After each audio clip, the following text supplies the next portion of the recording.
Я электрик, а ты дурак. Всего два размера для идеального результата. Покупная или самодельная? Ребята, выходите из стада. А он на зуб может сечение провода определить. Мял его в руках, чуть не конь. Плохо, хорошо, средний. Привет, любители, профессионалы, матерые, начинающие, конкуренты-заказчики, в общем, все холоднокованные друзья и любители поработать с железом. Сегодня у нас на обзоре моя самодельная стойка для болгарки. Кстати, лучшая стойка 2019 года по моей версии. С удовольствием расскажу вам про 3 обязательные размера, которые стоит выдерживать, если вы хотите сделать что-то похожее. Быстро пробежимся по основным узлам. Вспомним горе электриков и их комментарии под прошлым роликом. Ну и, естественно, ответим на сакральный для всех вопрос, что лучше, монтажная пила или самодельная стойка для болгарки. Также я озвучу пару цифр, которые наконец-то заставят работать вашу голову.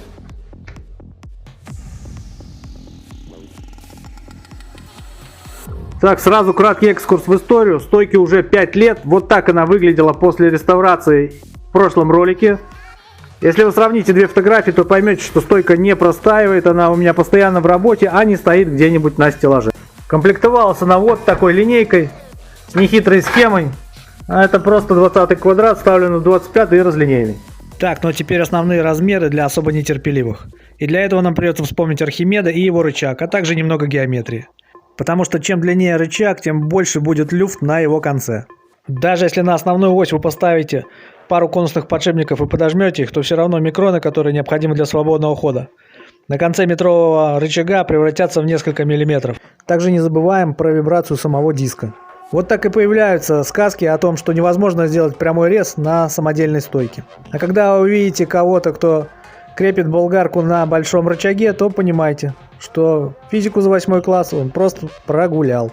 В моей версии расстояние между осями всего 200 мм, а главная ось приподнята над столом ровно на 100 мм. Вот и все два основных размера, которые следует выдерживать. Что касается развесовки, то я сделал все так, чтобы болгарка могла пилить под собственным весом. И даже со снятой УШМ стойка легко фиксируется в двух крайних положениях. Ну а теперь поговорим о горе-электриках и их комментариях под прошлым роликом. Очень многим не понравилось, что я применил в своей конструкции обыкновенный автомат. Внятного обоснования этих претензий я так и не услышал. Ребят, могли бы на худой конец вспомнить правила Буравчика, закон Ома или квантовую физику. Там никто ничего не понимает и трудно было бы спорить. А когда вы все свои претензии сводите к тому, что я электрик, ты дурак, так вот я большое количество видел электриков, и многие из них не знают, какой буквой обозначается сила тока. А другие, напротив, зубами могут определить сечение провода, но не знают, как рассчитать его полезную нагрузку. А если вы не в курсе, то автомат должен просто размыкать цепь, что у меня он и делает, а также делать это в аварийном режиме при коротком замыкании, чего, я надеюсь, у меня не произойдет. Поэтому вопрос применения автомата вместо заветной кнопки считаю закрытым и не подлежащим обсуждению. Ноу-хау в виде неодимового магнита я уже показывал. В принципе, работает нормально. То есть мы просто приложили и отрезали.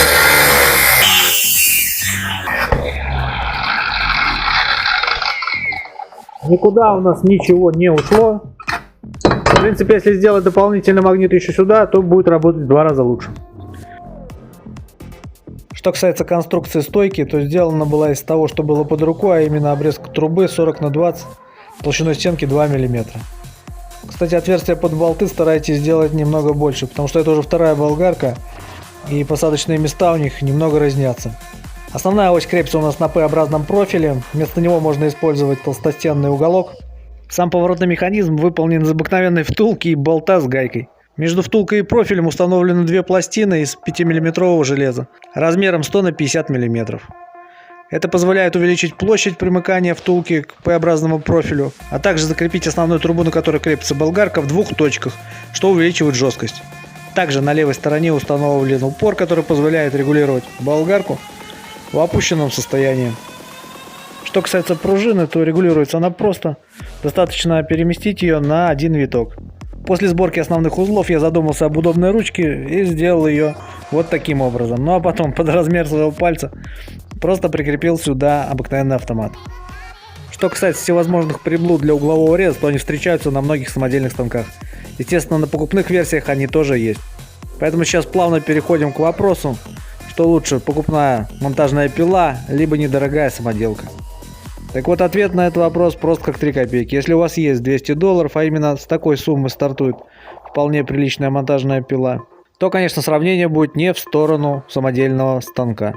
Но на тот момент, когда я делал это приспособление, лишних $200 у меня не было, зато была 10-летняя болгарка, которой я пользовался раз в полгода. Поэтому я затратил день и теперь пользую ее уже 5-й год. Теперь у меня есть лишние $200, но тратить их на новую монтажную пилу, пока работает эта приспособа, я не вижу смысла. Что касается отрезных дисков фирмы Луга, у меня к ним на протяжении многих лет никаких претензий не возникало, хотя я видел большое количество роликов, пару даже купленных, где их очень сильно хают. Может быть, ввиду того, что на экспорт, хоть и в Беларусь, ОТК работает немного жестче, бракованных мне не попадалось, к счастью.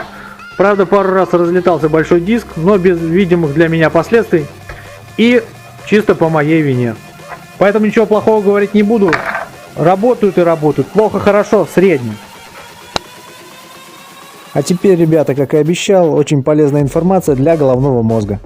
Первый ролик про эту стойку у меня был с очень провокационным названием и такой же хамской подачей материала. И все это я сделал для того, чтобы получить ответ от одного блогера, который также сделал стойку для болгарки, только на базе 125-го круга. Его ролик был снят очень профессионально, качественно, с красивыми картинками и хорошей подачей материала. На тот момент этот ролик набрал больше 1 миллиона просмотров и всего порядка 100 дизлайков.